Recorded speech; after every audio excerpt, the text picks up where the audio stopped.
Friends, family, greetings. Buiti Gunyo Hong Sung Moto. I am Cyril Uruwei, Uruwei. This is Dangriga Unmuted. We remain on silent, or we try to be unmuted regarding issues facing Dangriga, regarding issues facing the entire south of Belize, regarding issues facing Garifuna and Garifuna Duo. Today is going to be an in-depth discussion with Juan. Juan goes by the name the Maya Prince. I also have with me President of the National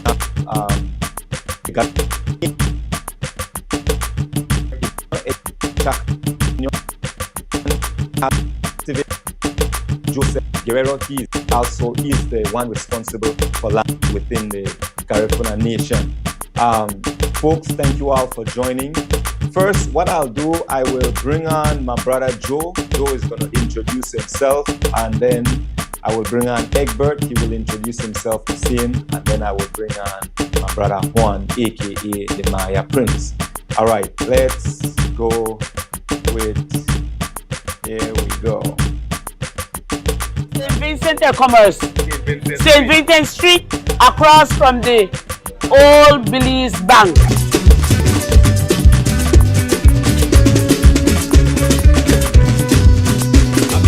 Come on over to Jenny's Fashion. It's right here on the main on St. Vincent Street, right across the old Belize Bank. Come on over. Ask for what you don't see. Thank you.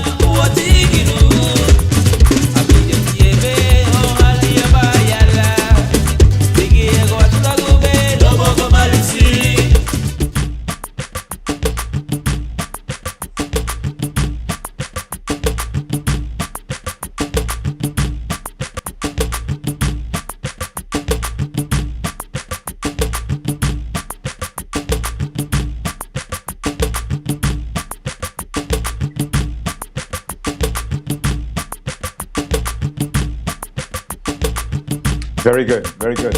Let's bring on Mr. Egbert Hino. Egbert, please introduce yourself to the audience.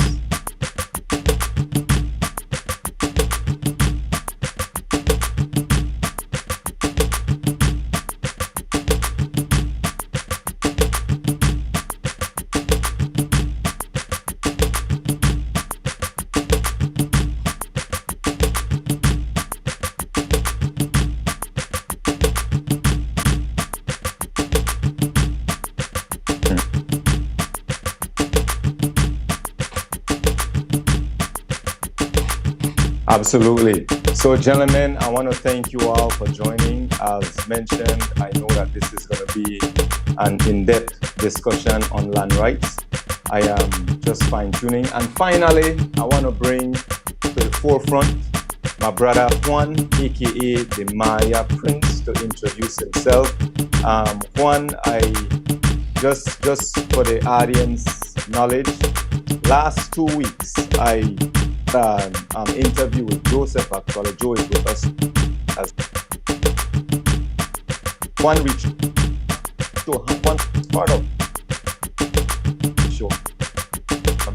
Sent me a message, and then actually he got on the call and we started talking about land rights, about the way things are structured among the Mayas, the struggles, some of the struggles that you guys went through and are still going through, one, and how you guys got to where you're at regarding claiming your land and owning your land.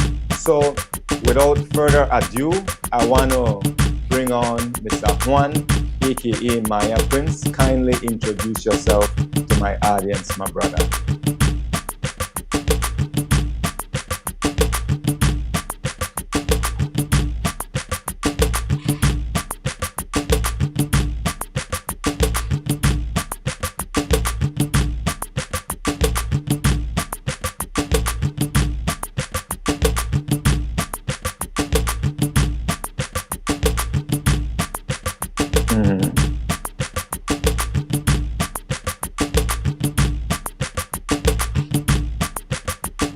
Right.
Beautifully said. I think your introduction kind of sums up what we're here for, and it's refreshing to hear you speak, my brother. I'm very, very grateful that we've become friends. I've known you for quite a while, and Joe and Egbert, while you guys are here, this man dance punta, just for the record and for the audience.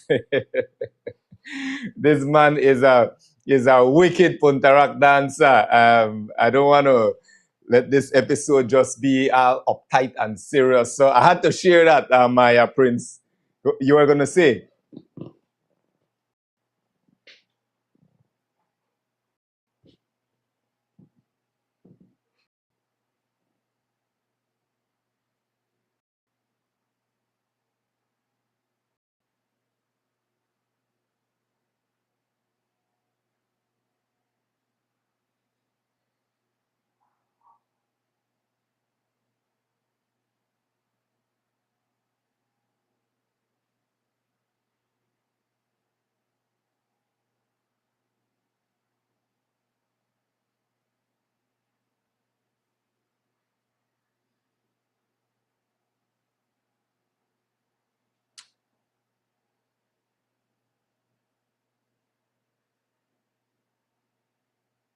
Absolutely. I want to give Joe an opportunity to speak after he heard everything that you said, because Joe is he is like a library. He has the in-depth knowledge regarding land and, land rights. Joe, you have any comments?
Mm-hmm.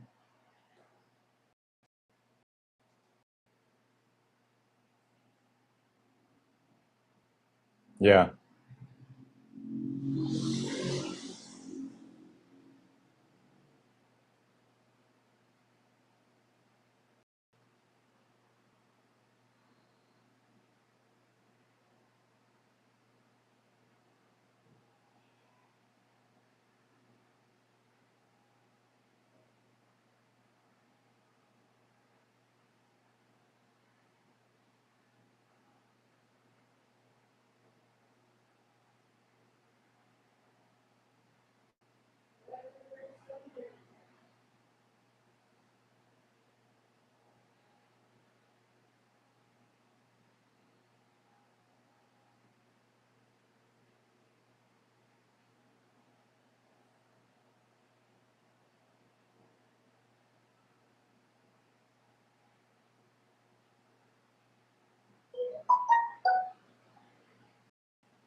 Mm-hmm.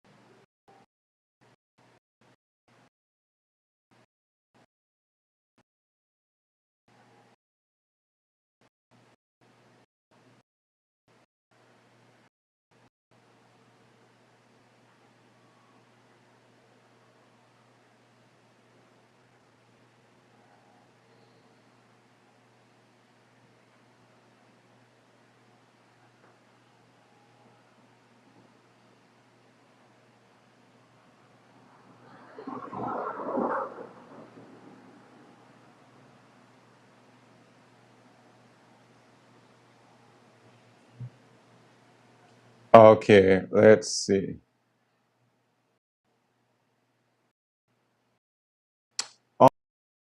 And yeah, but let me know. It's important that, my goodness. Yeah. Audio.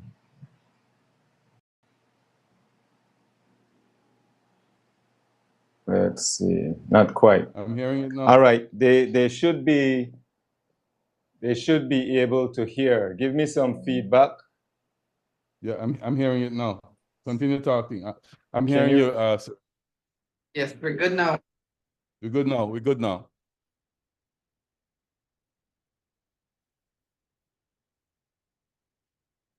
Transition the audio from Zoom to the live, to the program, to the broadcasting program. I think there's a lot that the audience missed. I hope we don't mind. Ben, Maya, Prince, Juan, you said a lot. If you don't mind, just quickly, we're going to do this very quick. Just quickly introduce yourself. Joe, I'm going to have you say something very quick as well, and Egbert as well. Maya, Prince, you have the mic. Just a brief introduction, Reader's Digest of what you just said. Well, as I said earlier, my name is Juan. I consider myself a social media content advocate because I believe that media advocacy plays a very important role in everything that we do whenever we're advocating on issues. And so I took it upon myself several years ago to develop this platform that's called Maya Culture Belize. It has evolved to become a platform where I'm able to give a voice to the many issues that we deal with at a community level, whether we're struggling with land rights, safeguarding, implementing the court order. I have been there, but while that is part of what we do at the platform, the ultimate goal is to continuously promote Maya culture, promote our language, our traditions, our spirituality, and to ensure that this generation does not disconnect with culture. I firmly believe that for you to know where you want to go, you must know where you come from. And for you to be able to be rooted, for you to reroute, you must first be rooted. That's what I have to share. Very good. Okay. Joseph? Let me respond to that. My name is Joe Guerrero. Let me introduce myself again. Joe Guerrero. I'm a Garifuna activist. I am very concerned about the violations of the government of Belize against the rights of Garinagu to be a nation and to be respected as indigenous people. Judge Conte has already ruled that the government has to protect the rights of the indigenous people. Mm-hmm. The government of Belize has still been quite ignorant in hopes that they could tell the court, we've already sold it, so the land is gone. But it's much deeper than that. You cannot say the land is gone when the land is what the people depend on for their living, for their livelihood, for their culture. All culture begins with land. Now, what's interesting about what Mr. Cow is saying is that the land must be there before he can fulfill his mission of culture continuity. You cannot just wish cultural continuity by talking about it. You can try to educate your people to practice their culture, but if you had the land and if you had your autonomy, as the as Judge Conte's ruling has already established, then that's the way that you have Maya culture continue without the interference of a colonial government. What does the government know about the perpetuation of Maya culture? Nothing. Yeah. If you guys recall, and this may be a good time to discuss this, the United Nations in the decade of the indigenous people declared the Garifuna music, dance, and language as an intangible masterpiece for humanity, for all of humanity. What does that mean, that intangible part? People have no idea what that means. The intangible, as Brother Cal knows, is where you will pass on the culture, which is what he's talking about. But how indigenous people pass on their culture is intangible because the mothers teach their daughters, the fathers teach their sons through their language. Okay, but you in Belize, for instance, the beachfront, they want to come make up all these rules. You can't keep your dory there. You can't even go fish without license, which Garifuna don't need. Now, how can the man pass on his culture to his son if he doesn't have the land there to put his boat where he teaches his son? You park your boat here, you put it under a shed when you're ready, or you turn it upside down. You protect it how you can. Whatever. These are all things that a man passes on to his son. This is passing on the culture. Right. And I don't know what examples the Maya may have, but whatever it is, you need the land. You were there on the land before the British came. So how come the British come and now they're telling you, well, this land is now for me in the name of the king, and you have to buy this land that you have already developed, that you live on. You have to buy it from the king. Yeah. What nonsense is that? If I can interject there, it is an interesting analogy that you put it out there, because you see, we have to be able to give ourselves a chance to understand history before we make a conclusion, or before we shape our opinion about land rights. Imagine at the time when my Maya ancestors were here, they were, I mean, it's very evident. We have Xunantunich, we have the temples that are evidence of them being here. So imagine at the time when that civilization was at its peak, and here comes the colonizers with the chasing away, they have been massacred, they've been chased away, they had to run for their life, because they were all around all this region, all the Central America region, the South and the North. So for them to disperse and just go, they knew no bird, there weren't any borders for them at that time, until when the colonizers came, and then they decided to say, well, this will be Belize, that will be Guatemala, that will be Mexico, that will be El Salvador, because at that time, at that civilization, they didn't see any borders, because they always knew that they were different tribes, but they were the same people. Yeah. They were just living apart, but they've never saw if there. I'm not sure if there is any evidence of any established borders by them, by my ancestors, but so in a sense, it's just a matter of respect. Right. And an example of how that still applies in our communities today. In our communities, we live knowing, because in our communities we don't have pegs to the corner of every lot that we have. We know that with just one macapal, one leaf bush stick that we plant there, that's the line. Everybody knows that. The neighbor knows that behind you. The neighbor knows that in front of you. It's a matter of respect and a customary way of acknowledging that, okay, you live here, you stay here, I walk, so you walk, so you're this our path, you do your little farming. Well, besides that is mine. And even when we are when we are planting, we practice this, because unity is what we believe in, that when we come together, we can do things much better. I'm not sure if you guys have been to a Maya community, but when planting season is on, the entire community comes together, and they go and they help you plant, and you get it done in an hour. As per you just doing it yourself, you'll spend like a day to finish plant your rice or your corn. It's the same thing applies. So we go around collectively working, ensuring that we're looking out for our brother and our sister, because we believe that, building that camaraderie amongst us makes us more stronger, and that we're united. That's beautifully said.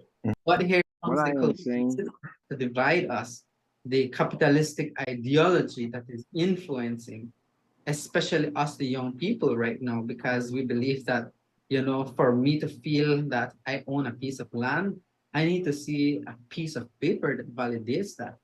And it's a system that has been installed to tell you that, okay, well, to make you know you have something, I have to give you that title. I must validate that you own that. And the Maya people have been customarily using the lands that they're on. And I'll give you an example. I grew up knowing my grandfather. We go as far as we can see the next valley or the third valley, and then we go around hunting, and we go and we pick up traditional medicine, herbs, cut leaf for the house, bring sticks to build a new house, cut firewood. The land has been a source of life for us as Maya people.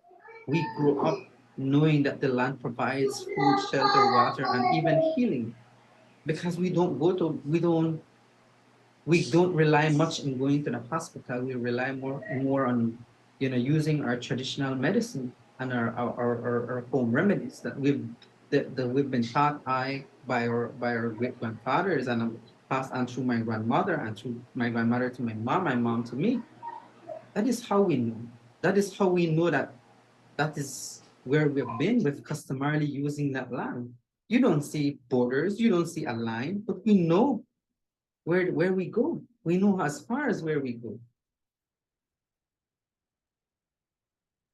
Okay, let me use an example of what our good brother Mr. Cal was just saying, versus what's called a market economy that was forced upon us. So now, Mr. Cal, instead of looking for the medicine, you have to go buy it at the market, because Correct. you're not allowed to go look for it. So now, instead of getting the materials that you need to build your house from the forestry around you, from the earth, from the environment, now you have to go to buy it. It's the market economy.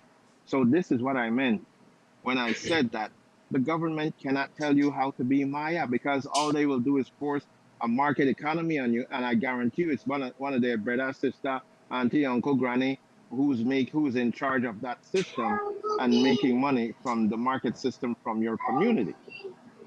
Okay, so that's what autonomy is about. This is what Judge Conte in his ruling meant, and we must get more familiar with Judge Conte's ruling in the Maya land rights case. That it's called Maya land rights, but Judge Conte didn't say only Maya in Belize have these rights. He didn't say that. He said that they're human rights, as in the Constitution of Belize, was violated. So if their human rights was violated as Maya, it had to have been violated also as Garifuna. You see? And when they violated your rights to do those things, they were violating the human rights of the Maya. And they did the same thing to the Garifuna. We have to understand what these things mean, because then when we speak about it, if we go to court, we have to say to the judge, this is what Judge Conte has already ruled, and it was affirmed. When Judge Conte said he affirms the rights, the human rights of the Maya, the collective human rights, Judge Conte was not saying it starts from now. He didn't say that. Affirm means they always had those rights under the Belize Constitution, and the government had been violating those rights all along. That's what it means. And that is where we are right now. It has been litigated. It has been litigated from the Belize under the another same system that we follow, which is a court, and we went all the way to the CCJ to ensure, to make it to ensure that there should be no doubt about this, and then that is why we have a consent order. The consent order is, some of you may not know. I'm not sure if you all are aware about the consent order, but the consent order has ordered the government to work with the appellants, which are the Maya people, to identify these lands and establish a mechanism, a legislation to ensure that these lands are protected. So And let me was ordered. just Go to ahead. just to put things into context. for our viewers and for those like myself who have an extensive knowledge when it comes to land rights and indigenous people. Juan, give us a summary of where the Mayan people are in reference to the relationship with government and in terms of the control of your land. Where are you at regarding that? Perhaps I am not maybe the right person to give you a full analysis of that, Cyril, but I'll share with you what I know so far. I know that currently we're in the process of implementing the CCJ consent order.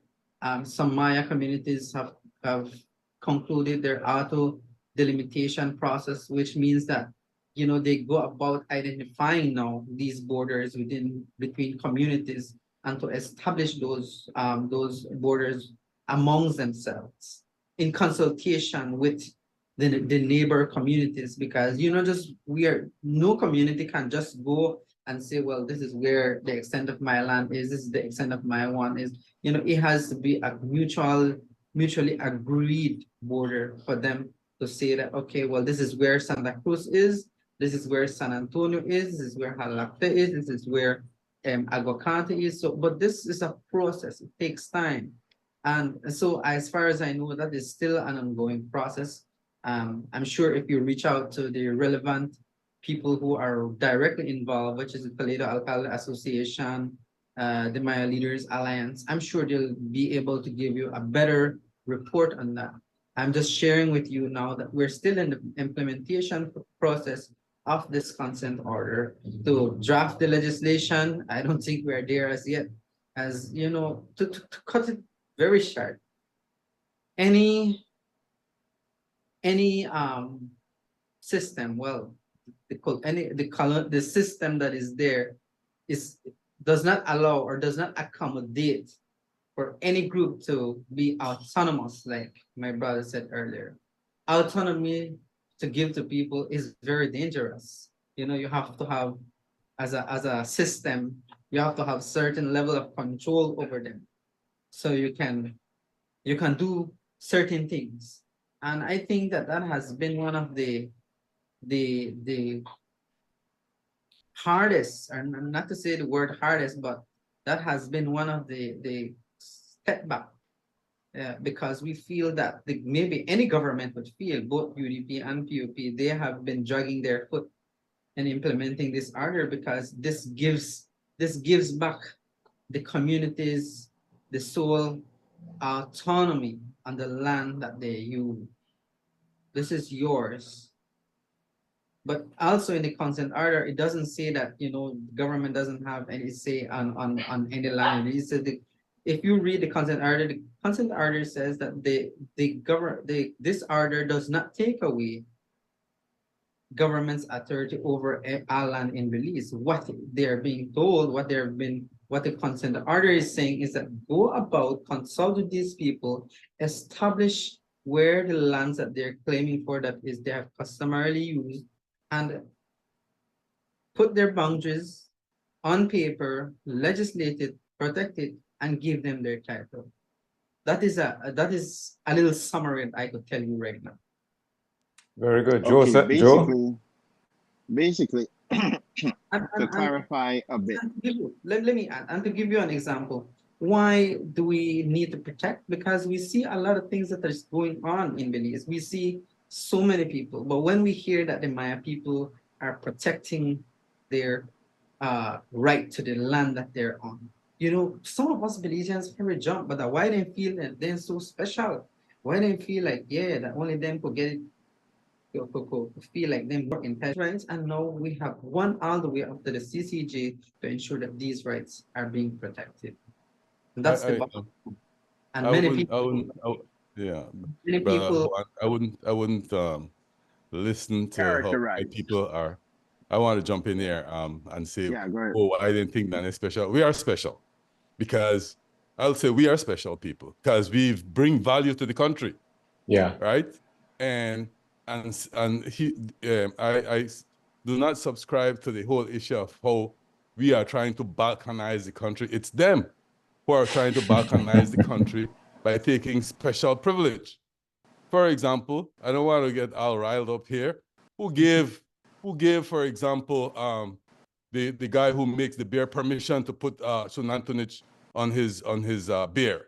Our people are not beer drinking people, but he took it and exploited it and gave us nothing. Who gave him permission to put drums on his Belican beer? He's balkanizing things to suit his own purpose. So wow. Yes, who gave the Mennonite and the Amish special permission, privilege up there?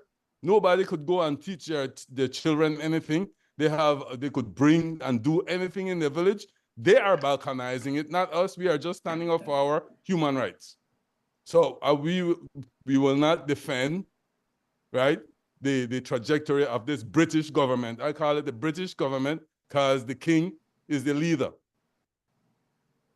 And let me add that this requires for this to work, for this order to be implemented, should be in good faith, as what has been ordered, right? That this order is being done in good faith. But as you all may have known or seen in the latest news, nothing that has ever been going on has been done in good faith. We saw the intent of limiting those lands, where a policy has been introduced to our communities where an amount of radius from the center of our community will be considered indigenous land. And, you know, we had to stand up and we had to say, no, you do not get to limit. Still at a point that we still need to correct that. We need to ensure that, you know, no one, the state cannot come and just tell you like, okay, well, the only 5 miles from the center of the village or what you own, you know, because we have seen that effort from the state part to limit us on our lands, and hence the declaration in Santa Cruz. I'm not sure if you guys follow that news as well, where we had to come together and say, hell no to that. We will not accept that, because that is in no way acting in good faith. Give for those who haven't seen it, what's the detail of that? A basic detail. Well, can you repeat that, Cyril? What's the question? You give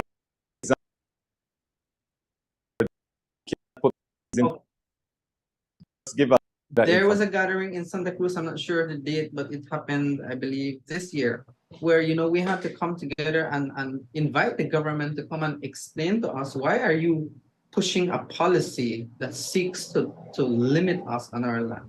Can you imagine, from the center of your community is just 5 miles radius, and that's a weapon you want to live?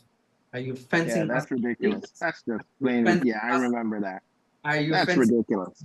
Like some cows? But do you see what I mean, Mr. Cal? Do you see what I mean? I said I think the overall principle here is that the government cannot tell you how to be Maya. That's not their job. It's not their prerogative, right?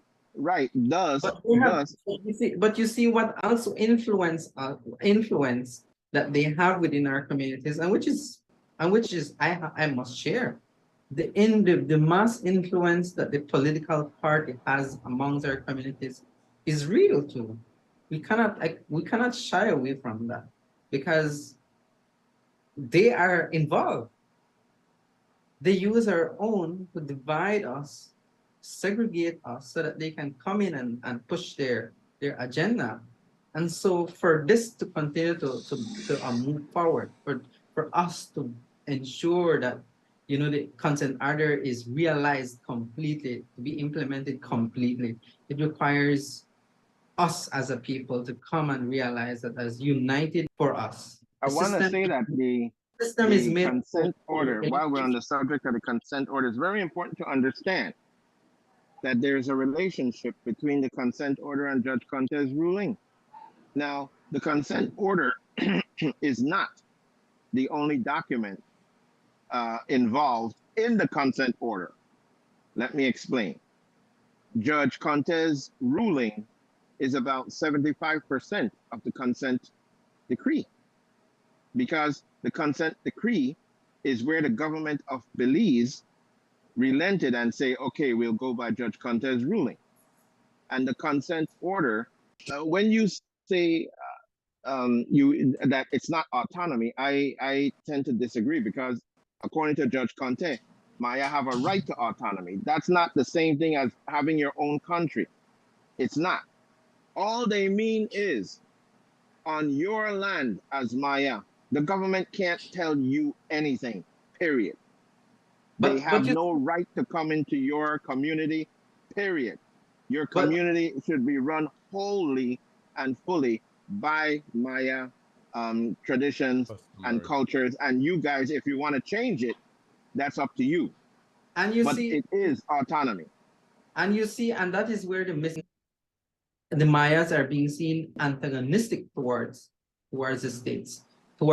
And I say this because part of the order also instruct the state to educate itself about the Maya land rights, their customary way. But the state continues to go in and violate your ways of doing things by interfering. The state needs to get out and stop interfering. Exactly. That's my problem with it. That's the state, and they will never stop interfering, because it's in their interest to interfere. Right. And sadly, they use our own. Community is a good example of a community that was split asunder by PUP and UDP. In effect, the government of Belize, the majority and the opposition. We have already been split asunder by that nonsense. Just to give the similarity, because we're talking in general. Juan, I am so thankful that you decided to join us tonight. You speak on how the government they infiltrate, so to speak. They get into the Maya communities. I could only assume how, right? Because and elders pick a few, give them privileges, and divide us among ourselves. So for me as a Garifuna man, I can tell you that. But could you give us some details as to how that happens in your community, in the Maya community? Well, it happens mostly through the political system, the political parties, Cyril. We see where we find ourselves being divided because of a political party that wants to influence the outcomes of certain decisions that the community makes. And sadly, when these things happen, it only leaves us in a position where we look at each other and we want to fight. We want to it causes chaos. And we shouldn't be allowing it, because that's not the way we should be going. We should be looking at things that, okay, leave the political party out of it. Let's discuss this as a community, to be partial about it, to be non-biased. But we find ourselves then Mr. Cal, your community makes the rules. You are not asking permission from the government to stay out of your business. You are directing the government to stay out of your business. You understand? That's the effect of the ruling. And the ruling on Judge Conte is in their own nations. Okay? So, and Judge Conte has already ordered the government to legislate into the Belize Constitution or the Belize law the rights of indigenous people, which they have not done. But until they do, you're going to follow international law standards. That's also in his ruling. Okay? So you, the Maya, must make a policy that the government should, and direct the government to cease and desist from interfering in any Maya function, period. That's how it needs to go. It's easier said than done, Mr. Egbert. It's not. We continue to find ourselves on many issues. They have been there. They have been there continuously, and I don't think they're gonna ever respect that they should not interfere, because like I said, the political party's influence is so deep that for us to be able to come to a point and draw a line where we say, okay, enough of this. We have to get into the mentality of decolonizing ourselves from it. Because only when we will decolonize from that system, we will be able to see things objectively. We'll be able to see things. Let me put it this way then, in terms of having tools, right? In terms of tools that you can use to keep the government out of your business. The government cannot go into a private lot without a court warrant. Is that correct? Do we agree there? Right? So guess what? In Judge Conte's ruling, he said that the collective land has the same rights as the individual lot. That's how you look at it. If they need a warrant to go into the individual lot, then they need a warrant to go into your community, into your land. They cannot just come at will. But Joe, Okay? Joe, what Brother Juan is articulating here, he's being very polite, right? What I would say is that the government is using violence, anarchy. That's what it is. Right? Yeah, I agree. And an extension of the existence of the monarchy, where their only job is to, right, rule in favor of the king, whoever it is. I don't know if it's Charles or whatever. Same thing. Right? They were there before. They chop out all the mahogany trees, all the logwood, never plant anything. They instituted a monocrop industry, sugar, banana, citrus, and when those industries were like decapitated for they bankrupt the whole thing, then we were left with food insecurity because they're always imposing. And thank God for Judge Conte, one of the few smart judges, one of the few, because the whole system is corrupt. And people could say, oh, we just have to go to Belmopan and we get a piece of land. That system is also corrupt. Yeah. Because I've seen my aunt pay taxes from yen years to yen time, and she still lost her land. So, Juan, stand up, and you're very smart, and you're very articulate. Considerate to this corrupt British government that Belize has adopted, and now look at the magnitude of the insult to our people. From my position here, you don't have to hold this position. I hold these positions because now they are talking about a Spanish government claim to land, and the British government is saying, oh, let the British government, which is Belize, and the Spanish government, which is Guatemala, is talking about indigenous people's land without indigenous people involvement. What an insult. Yeah. Can I add? And like you said, they should not be interfering, but they can engage. They can engage meaningfully through a process called FPIC. And I find you very elaborate, and and I find you eloquent. You're very nice. You're a very nice guy.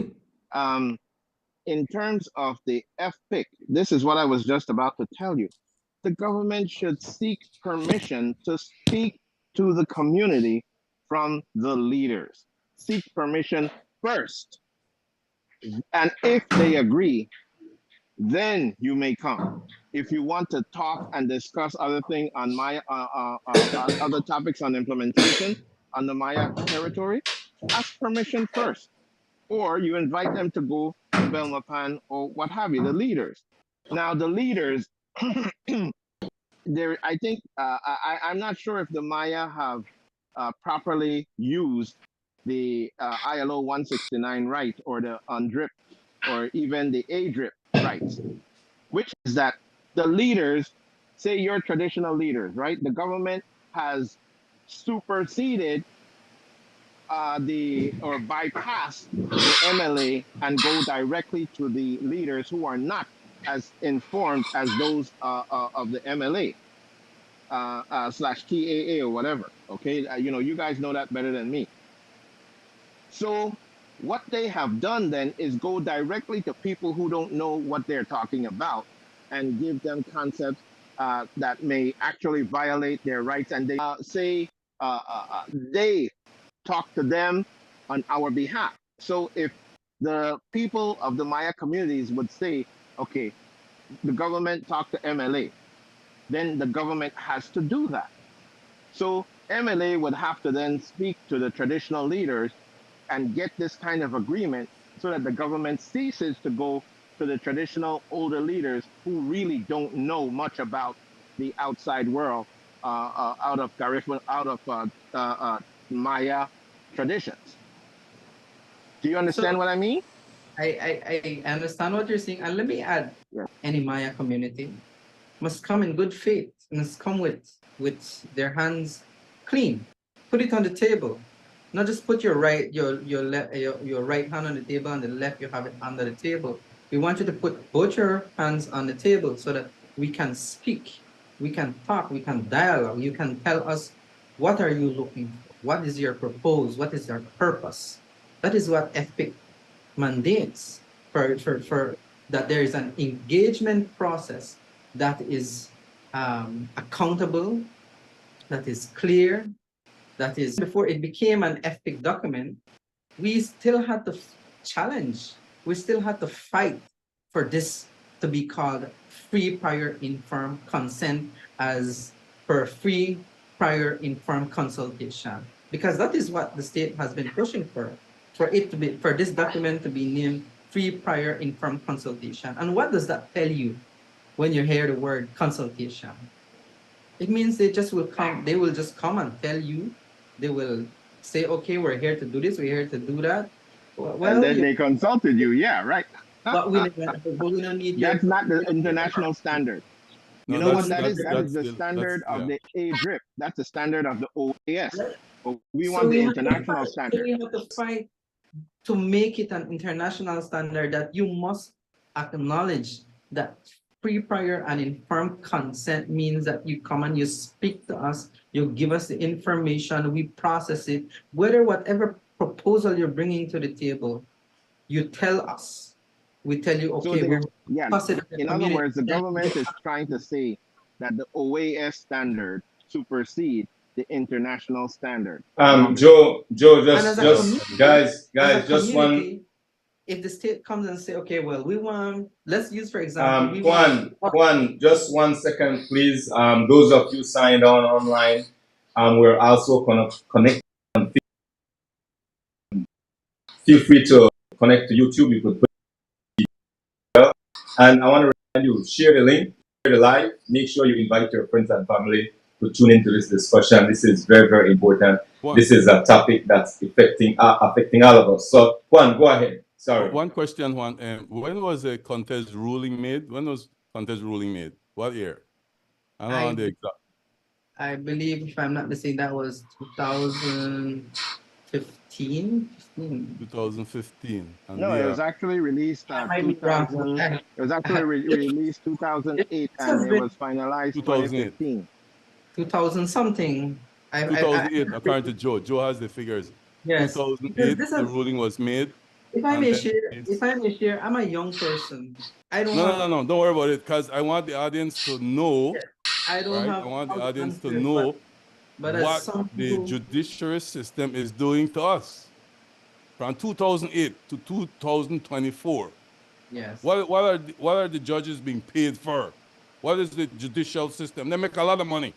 A lot of money is being put aside to update our judicial system from 2008. Judge Conte ruled that we have indigenous rights, and therefore some legal mechanisms should have been put in place for the indigenous people to have the autonomy. No, I'm not good at math, but 2008 from 2024, how many years that? But we had to go to the CCJ, because remember, they're always challenging that, oh no, they don't. Something has been wrong with that judgment, right? So we had to That's correct. They could appeal, but the ruling was 2008. And they finalized it in 2015. Right? Which was 16 years ago. We have teenagers and adults already born long time.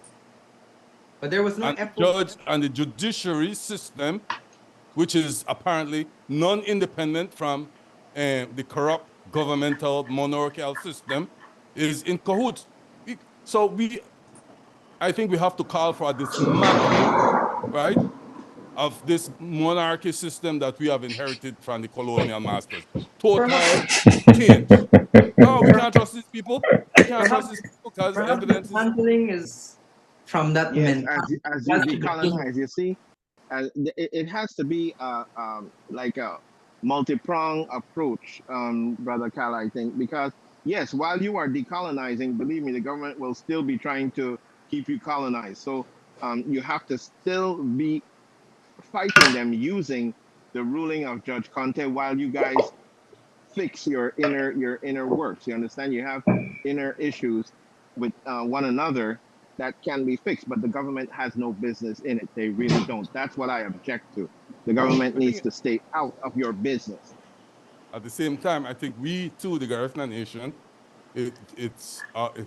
we are to help you guys. We should be in solidarity with the Mayan community in their claim for autonomy. Yeah. And we should also be on the move to assert what Judge Conte had given us since 2008.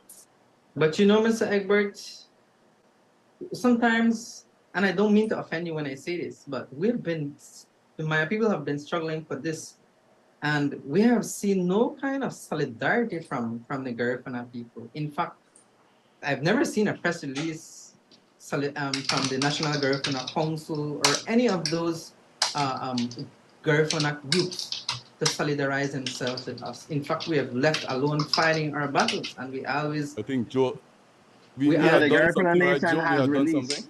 Yeah, the Garifuna Nation has released press releases, declaring our solidarity with the Maya fight for their autonomy. Yes, we have. Yeah, we have one of your leaders. We won't mention name because we need permission from that leader. Has come to our what we call town hall meetings to show that we are in solidarity with the Mayan struggle.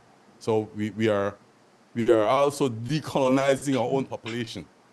Yeah. Because no, this is guys. This is important, and factions that have been colonized to the extent that they are scared to even talk about land rights. Yeah, you see, but this is the thing, Egbert. They want to talk about dance and song, and they would take UNESCO's declaration all over the globe to say, well, UNESCO has approved of our dance music as an intangible heritage. But then from the Garifuna Nation perspective, these intangibles, right, that make the music and the food cannot exist without our land rights. Because once the land and sea is taken away from us, which is happening on a daily basis by the most corrupt department in Belize, the lands department, the most corrupt department in Belize, that sell our land willy-nilly and take and sell our islands willy-nilly too, right? But they are glad to say, yes, we have sung, dance, whatever, intangibles. Well, give us the tangibles so that you could continue love the intangibles. And so we are with you, Brother Juan, and the whole... When we talk about the ⑃, it is a complex process that, that went through. Like I said, it was first being called, in fact, I quote, Minister of Indigenous Peoples Affairs have, called it one spell, free prior informed consultation framework, document framework. When that should be indicted, she should go to the United Nations, right? And tell the people at the United Nations what her liar interpretation is.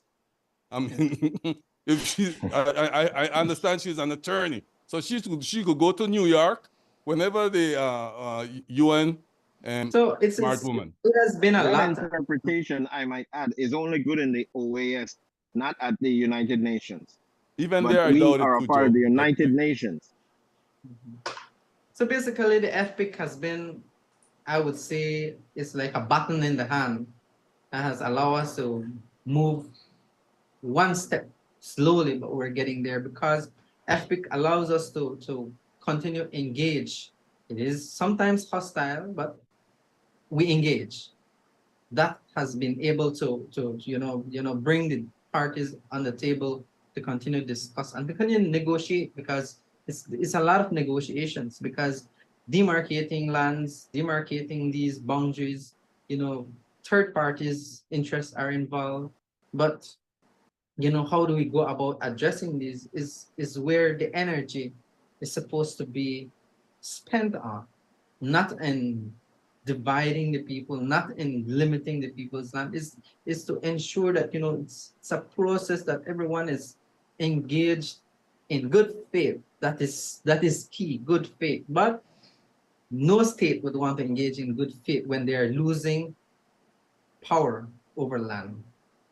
Brother Juan, Brother Juan, you don't have to answer this question. I think, or as Cyril, maybe we might want to deal with this another time. You said no state want to give over power.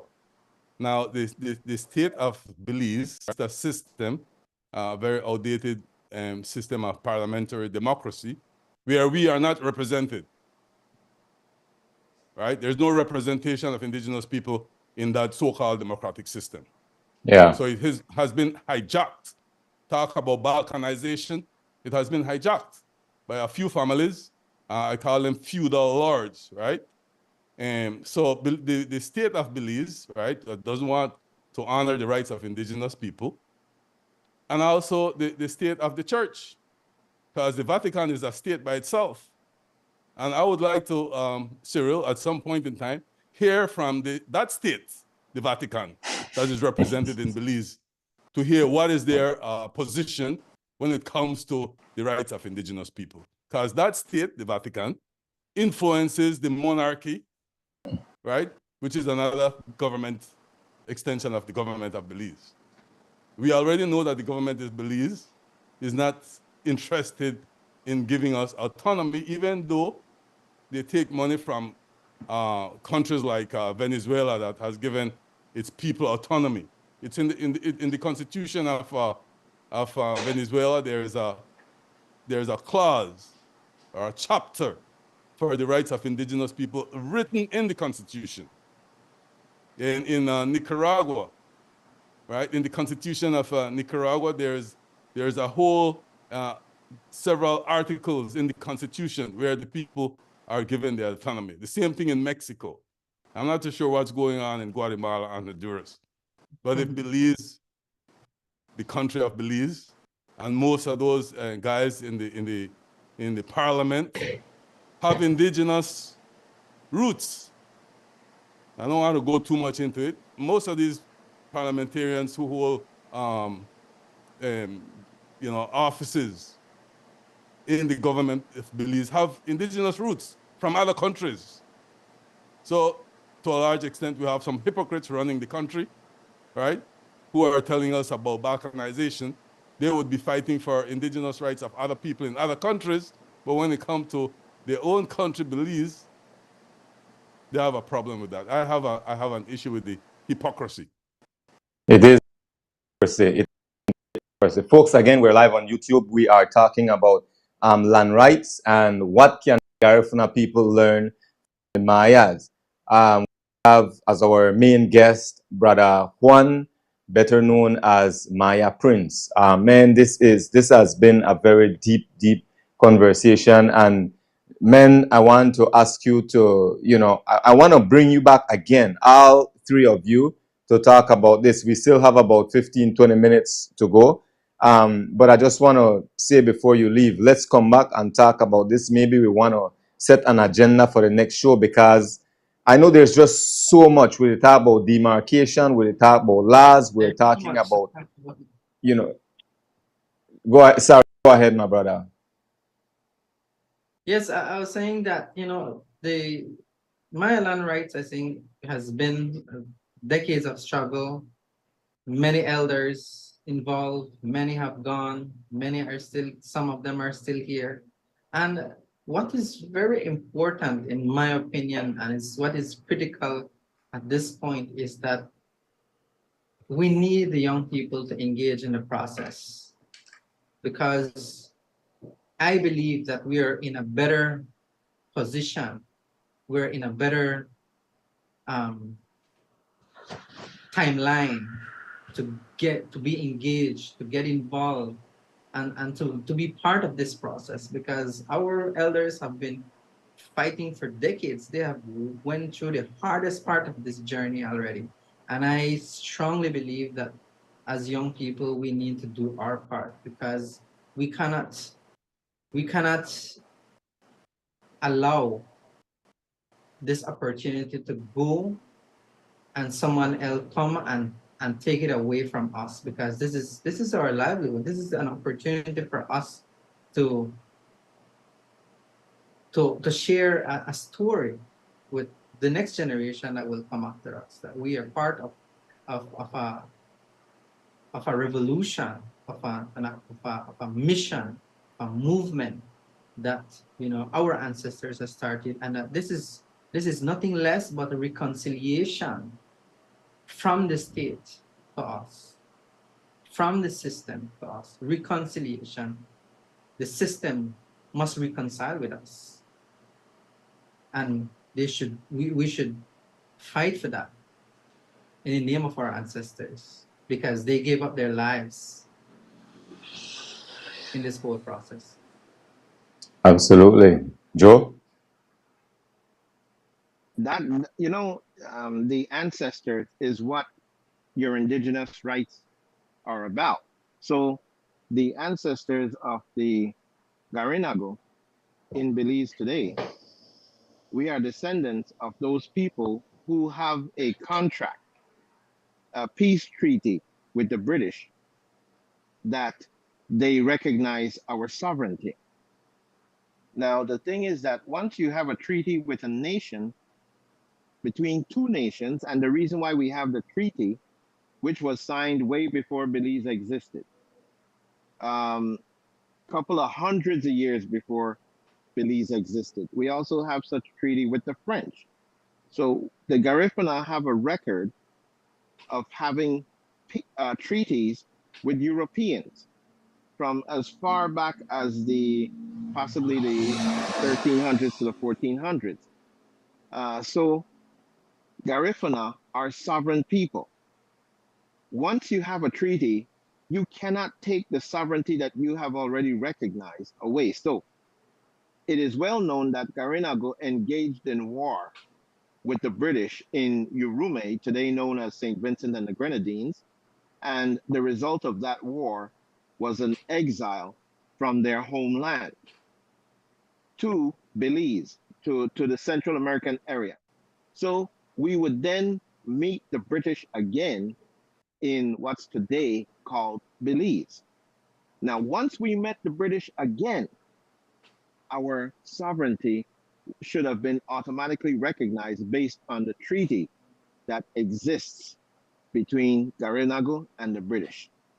So when we go to court, we have this additional strength of bringing in that treaty with the British, that we should have been recognized as sovereign once the British came and took over between Sibun River and Sarstoon River. That's when they met us again. So Garinagu, know your history, as Mr. Kyle said earlier, it's based on your history. Anybody who thinks, you see how far that was. We were diplomats way before there was a Belize that existed. So Belize is a junior when it comes to diplomacy. Garifuna have beat them a long time ago with diplomacy. We have been engaged in diplomacy for hundreds upon hundreds of years before Belize even existed. I think I'll leave you with that. What's the next step for the Maya, Swan? I'm not sure if I am the right person to answer the question, but I'll share with you what I think. That we must continue to remain united as we can. We're at a stage now where we're almost seeing that ending that all of us want, for us to live on the land that we know that we have been using, and that the people will be able to live in harmony amongst each other, and that moment must come where we can be a beacon of hope for not just indigenous people in Belize, but indigenous people in the world, because we are fighting the same fight that many are fighting all over the globe. And if we can implement this order, and if we can see through it, then others can have hope as well. Other indigenous communities around the world can have hope as well. That as a young Maya person, I firmly believe that for this to continue to work, our young people must step up. They must speak out and they must speak up. Absolutely. It will take us, because I know that our elders have done their part, but we have to take on some of that burden now and do our part. That's well said, Brother Egbert. Yes, brother. I am from the people, other indigenous people in the United States, the Cherokee Nation, the Cheyenne Nation, and a few other people I've been talking to. They are fighting for autonomy under the rubric of land back. They want their land back. But I think we have a platform, Brother Juan, the United Nations Permanent Forum for Indigenous Issues, meet every year and raise some themes, right? Some themes that we could work on, the Millennium Development Goals, for example, tied up with the Sustainable Development Goals, speak about our rights to water, and our rights to land, and our rights to autonomy. And that is also tied up with decolonization in the form of a discussion on reparations. So we will meet again and use the language of the United Nations, which I think is very amenable to all of us, and move forward together for our indigenous rights. Joe? Okay, thank you. Once again, the Garifuna Nation in Belize is woefully educated about their rights. And Garinagu, when they are being educated, they think it's too ridiculous to not be a part of PUP or UDP. They think it's a ridiculous thing because they run everything. So they won't support their own rights and independence from that political system. That shows how deep the colonization of the Garifuna mind in Belize is. But we cannot give up on our people, and we must continue to educate them and make sure or hope that one day soon they will accept the education that, yes, you are still a nation that is deserving to exist on God's good earth and in this universe. And let's promote world peace as a nation, because if there's one set of people who can promote world peace, it's Garinagu. Thank you. My brothers, I want to thank you all so much for taking the time to come on here. You're all wise men. You've delivered some powerful statements, suggestions, ideas.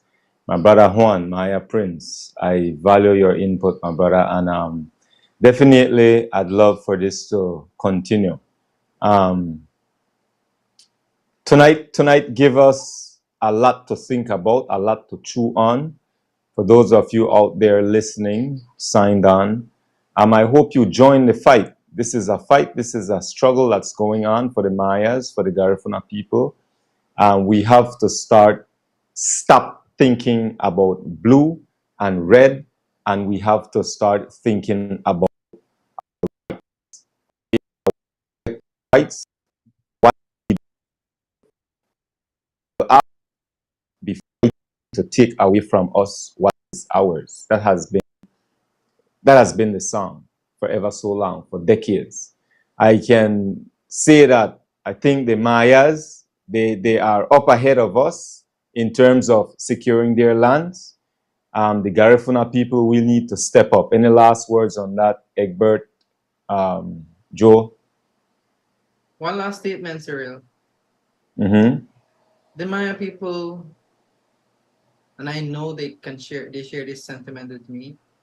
We just want to be treated no more nor less, but with dignity and respect. Yes, that's all. brother. I share the same sentiment, brother. One, for me, I'm in total solidarity with the Yucatec Maya, the Mopan Maya, and the Quechua Maya, because I've gone into those communities. I've seen how the people live. I've seen how friendly they are, you know, and how they work just to build their communities. Now, the colonial system is a dangerous system. I don't trust none of them. Right?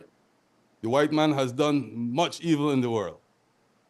And so when they come and say, oh, I come in good faith, you got to show me first. Because the evidence all around Dangriga has shown how they just want to destroy our community. Totally. Economically, spiritually, any kind of ism or whatever comes to Dangriga, the white men in Dangriga and Belize don't want any good for Garifuna people. All they want to see us do is dance and sing and go all over the globe to say how nice a culture we are. We are poor people. We own little to nothing. Yeah. You go to the banks, the people don't look like us. The government sends Chinese stores, they don't hire our people. You go to the gas station, you see who is in the management position. So I don't trust any of them. And so I'm in solidarity with the Maya. Don't let them come into your community and take it over, because they'll do the same thing they're doing to us, they'll do to you. Yeah. They won't have you have any what we call autonomy on who should be hired, who should be fired. They want to decide. They want to take away all your land. And well, this is Punta Gorda, where this our is people are. You know what? This is right Egbert. underneath the feet of the people, right from them. They have papers to show, right? They have the colonial papers. I call it the colonial papers. Mother and father owned for many, many years, and this system still sell their land. So why should I trust them? I don't trust them any at all. I don't want to see them. Out of respect, I will.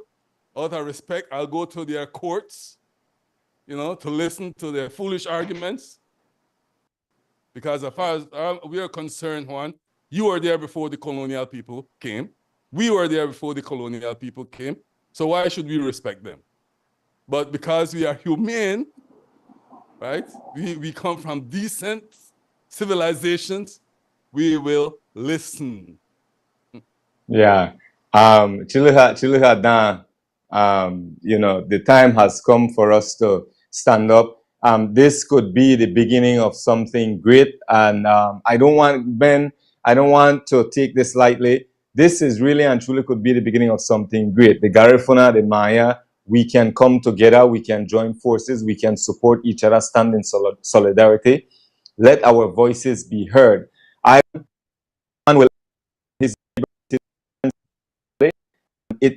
So shall it be. It is time that we take a stand. We can't, injustice anywhere is a threat to justice everywhere. So that's my piece for tonight. If any of you have any last words, you may say so. Panjo series kuman harap esto kasi lokek ano man jo kasi ilak aran hi harap li pakumane FC mupan Yucatec panjo series joko ci sa akon di chinak joko ci silbalerish di kero jo kan num seham in hachot chang kiro na kono me changa kiro na joko ci jal balu kap na oksimang usk li na buch ni na kiliru re na la rachot kechana di barbi di kong le kachot di kana balisha no me sa ka mama kasaan Han de yo potish takim pilirish han sakal kahan pil pul pulung ush ut chunlahiru chudlahiru le na leban man josh. Thank you. My brother, beautifully. Juan, get my Juan, I want your contacts, and Cyril will give it to me if you don't mind. Absolutely. Sure. You know, because I'll be coming to Belize. Now, I think you might beat me on Punta, but I'll start practicing right now.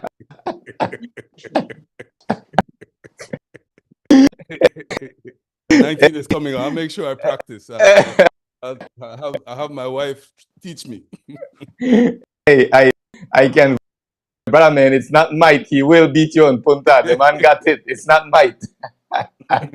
Well, it depends if it's Punta Rock or Punta. Two of them, both. Ligememe. The man got you out.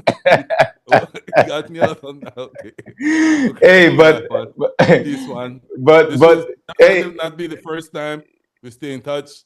Because I have some other brothers and sisters here who definitely want to share our experiences in Belize. And I'll be talking to them at the International Day of Peace. Yeah, man. It'll be remiss not for me to mention and pinpoint how one has probably used this opportunity to speak.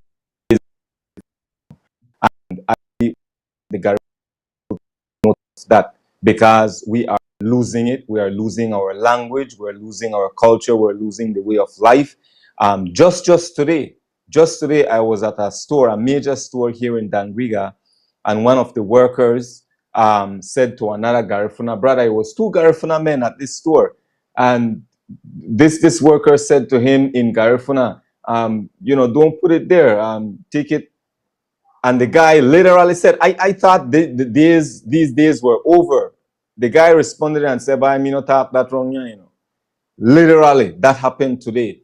So, Juan, Sungarifuna abaisi.